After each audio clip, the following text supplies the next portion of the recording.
We're being taken deep into the Ukrainian forest on the western borders of the Donbass. And the soldiers of the 93rd Brigade are waiting for their orders to strike enemy positions. This is their most potent weapon. She's a 60-year-old veteran, capable of firing multiple rockets at once, but only up to 20 kilometers away, not enough in this war. The younger American version can fire a barrage that reaches hundreds of kilometers. But this is all these soldiers have right now, and they need her. Their orders come in. Suddenly there's action. They know they have to move fast. A Russian position has been spotted on the Izium front. They're trying to hold back the Russian troops from advancing south and attacking the Donbass from yet another front. They take dusty forest roads to avoid detection from drones. If they're spotted, they will definitely be targeted. The crew line up their barrage of rockets and adjust the targets. These Grads are not precision weapons. They can fire a full load of 40 122mm rockets over a wide area in under 20 seconds.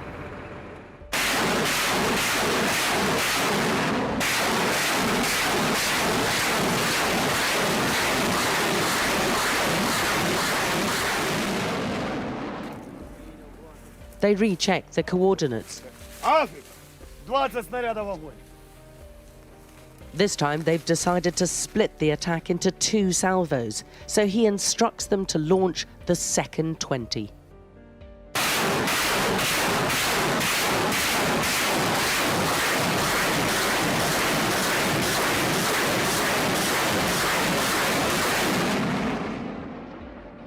This is what the Russians have a lot of and which the Ukrainians want to see more of, and they say will make all the difference in the war.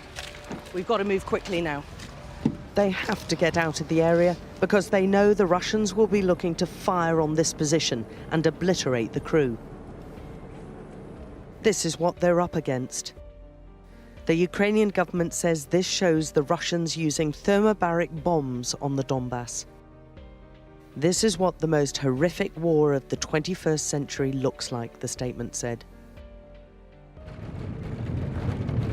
The Ukrainian troops on the front line are horrifyingly exposed, having to defend large stretches of open land and keep an enemy at bay who they are rarely close enough to see.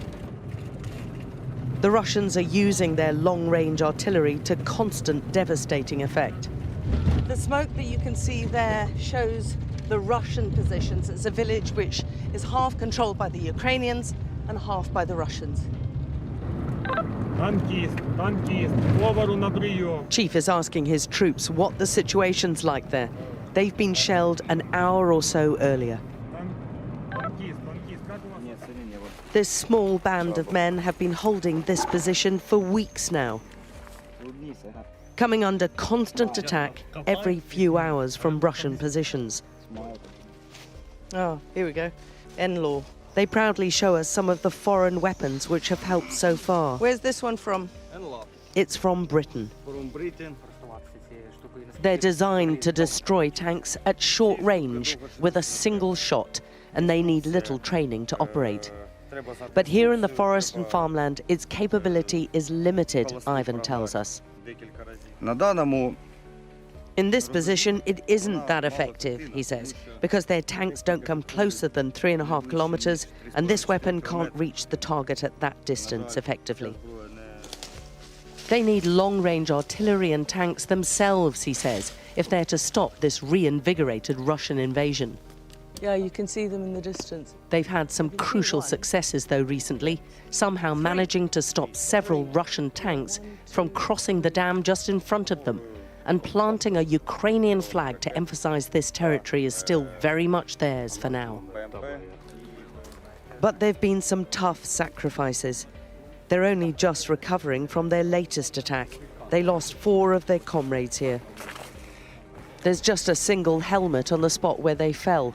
a constant reminder of what they've lost and how slim the division is between surviving here and not.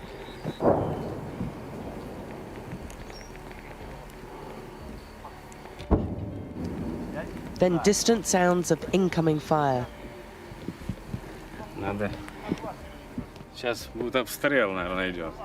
The shelling started again now, he says. Okay, here there's lots of incoming now. Hurry, she tells us. The Ukrainians are finding it hard to stop the Russian troops here as they use their scorched earth tactics to snatch territory in the Donbass. They're busily moving tanks and other hardware to the shifting front lines in the east, but the numbers are not in their favor.